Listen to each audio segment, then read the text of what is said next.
Bonjour mes amis, dans cette émission, je voudrais vous parler de notre identité en Christ. Quelle est notre identité en Christ? En fait, dans la parole de Dieu, la question ne se pose jamais de cette manière. Parce que nous avons un Dieu de relation et il nous a créés pour être à sa ressemblance. Il nous a créés pour sa gloire. Il nous a créés à son image. Par conséquent, nous ne pouvons absolument pas exister par nous-mêmes. C'est dans notre relation avec le Père, au moyen de l'œuvre du Fils à la croix, que nous avons accès à la communion avec le Père.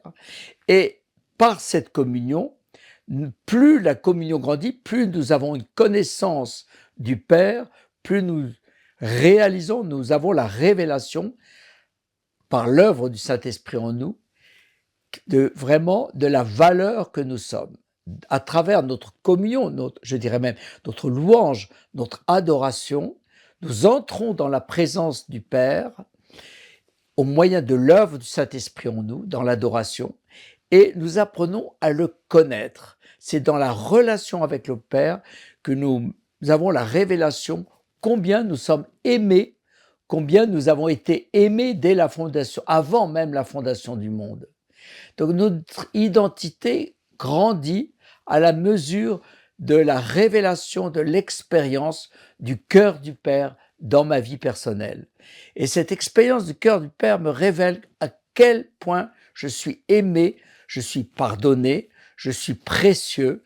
Et si je sais cela, si je comprends, je saisis la grâce qui m'est offerte en recevant la vie éternelle et en marchant dans les pas de mon Seigneur Jésus-Christ, alors véritablement mon identité grandit. Mais elle ne grandit pas dans la recherche de mon identité, mais dans la recherche de la volonté de Dieu. C'est-à-dire que l'identité, elle a trois dimensions. Elle a la dimension de la connaissance de Dieu. Mon but, c'est de connaître Dieu.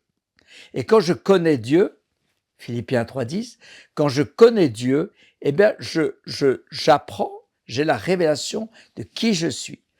Mais mon identité, elle s'exprime dans quoi? Elle s'exprime, je dirais, à travers mon incarnation. Je dois incarner cet amour du Père en moi et autour de moi. Ça, c'est le rôle du serviteur. Le serviteur. Alors, quand je connais Dieu, je suis un enfant de Dieu qui se nourrit de la parole de Dieu, la parole du Père. Et quand je veux entrer, quand je veux incarner cet amour du Père dans ma vie, eh bien, je deviens un serviteur. C'est pour ça que Paul dit, mon but, c'est de connaître Christ, la puissance de sa résurrection. Et la puissance de sa résurrection se manifeste dans quoi? Dans l'obéissance, mais plus exactement dans ma position de serviteur de Dieu. C'est-à-dire, plus j'écoute la voix de Dieu, plus je mets en pratique la parole de Dieu, plus je manifeste que je suis un disciple, j'apprends à devenir un disciple, en devenant un vrai disciple, je deviens serviteur. Quel est l'arme du serviteur, si je puis dire? C'est la puissance du Saint-Esprit. C'est-à-dire que je dois manifester l'onction, la puissance du Saint-Esprit en moi. Et c'est pour ça que Paul dit, mon but, c'est la connaissance de Christ, mais aussi, je dois manifester la puissance de sa résurrection dans ma vie et autour de moi. Et manifester la puissance de sa résurrection, c'est à travers mon obéissance, à travers mon témoignage, et à travers aussi l'œuvre que le Saint-Esprit accomplit en moi par les fruits de la grâce de Dieu, par les fruits de mon obéissance, mais aussi Dieu a tant aimé le monde qu'il a donné son Fils unique, avec que quiconque croit en lui ne périsse pas, mais qu'il ait la vie éternelle. Qu'est-ce que ça veut dire? Ça veut dire que si le Père s'est donné en nous envoyant le Fils, nous sommes appelés à nous donner comme des témoins envoyés par le Fils pour m'amener les nations à Jésus.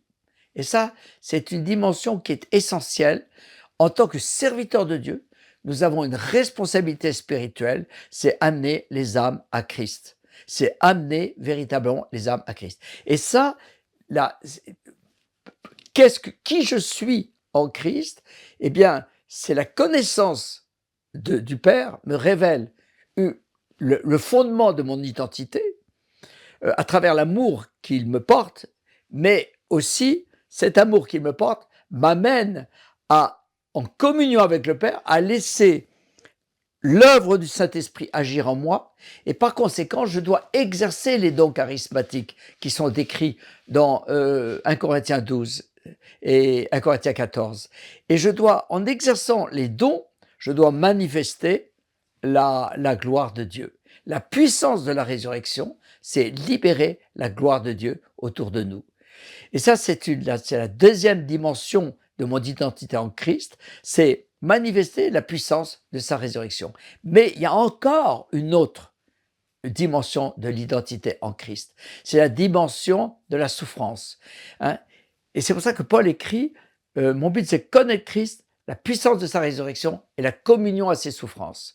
Et ça, nous arrivons dans la troisième et dernière dimension de mon identité en Christ, c'est-à-dire je dois accepter de souffrir pour Christ.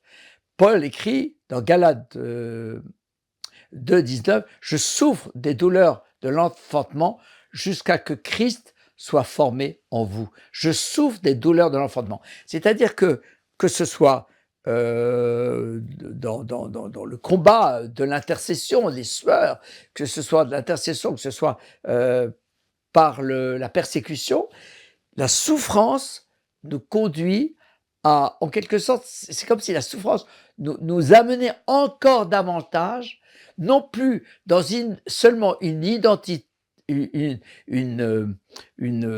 une communion avec le cœur du Père, mais une communion avec la mort et la résurrection de Jésus. Nous faisons corps, nous sommes dans la mort de Jésus, je suis mort, dans la résurrection de Jésus, je suis ressuscité. C'est-à-dire, nous partageons, nous prolongeons les souffrances de Christ. Et ça, ces dimensions de l'identité, nous la saisissons, nous la comprenons que seulement lorsque l'Église de Jésus-Christ, lorsque les enfants de Dieu sont persécutés et souffrent véritablement pour Christ. Ça nous renvoie à un merveilleux verset dans la deuxième épître à Timothée,